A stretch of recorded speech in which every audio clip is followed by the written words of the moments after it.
Egypt was reeling on Saturday from the worst atrocity it has suffered in recent years, with officials putting the death toll from the bomb and gun assault on a Sinai mosque at 305. The figure includes 27 children. A further 128 people were wounded in the attack on the Rawdah mosque in alAbed, North Sinai. A bomb ripped through the mosque as Friday prayers were finishing, before militants opened fire on worshippers. In response, airstrikes were directed at terrorist locations, said military sources. Egypt's chief prosecutor, Nabil Sadiq, said the attack was carried out by 2,530 militants who had stationed themselves at the mosque's main door and 12 windows before opening fire on those inside. More than 50 ambulances ferried casualties from the mosque, about 25 miles west of the city of Arish, to nearby hospitals.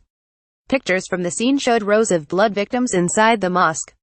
Theresa May yesterday told the Egyptian president, Abdel Fattah al-Sisi, that the UK stands ready to help in any way possible. Downing Street added that the two leaders agreed that international cooperation was needed to tackle the problem of terrorism.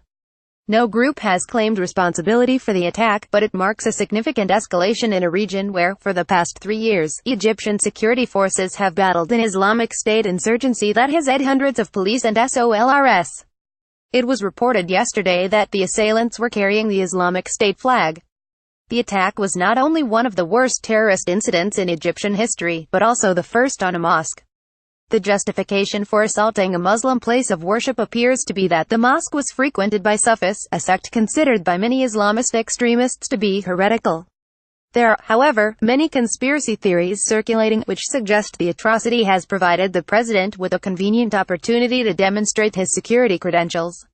In a nearby outdoor cafe, in the shadow of another mosque frequented by Sufis, Sayyida Zainab, most patrons were adamant on Saturday that the attack was purely politically motivated. This was all because of the elections, said one customer. Sisi is widely expected to stand in elections due to be held early next year to try to retain the presidency. When he first ran in 2014, the message of his campaign was that the former army general was the only man who could bring stability to the country and prevent the chaos that has engulfed neighboring Libya and Syria from ever reaching Egypt. I supported him, said the customer. But I would never vote for him again. It'll take just about anyone else, he can't win.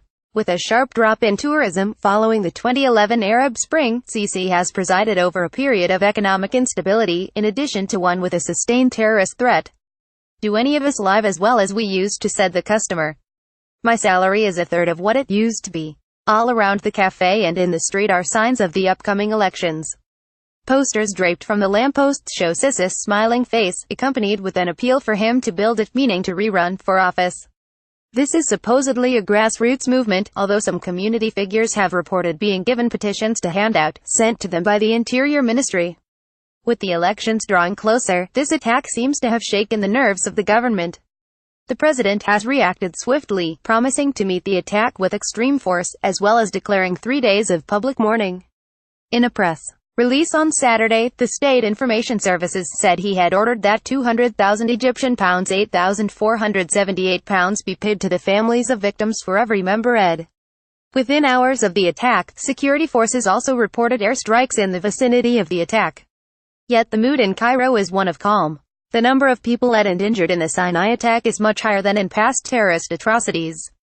However, North Sinai remains a no-go area for journalists, making it difficult to confirm details. Cairo's residents are used to stories of violence from the Sinai region. It feels like a long way away, says Ahmed Yusuf, 30, a telecoms engineer. They can't even get into Cairo, it's too crowded. In July, at least 23 soldiers were dead when suicide car bombs were detonated at 2 military checkpoints in the Sinai.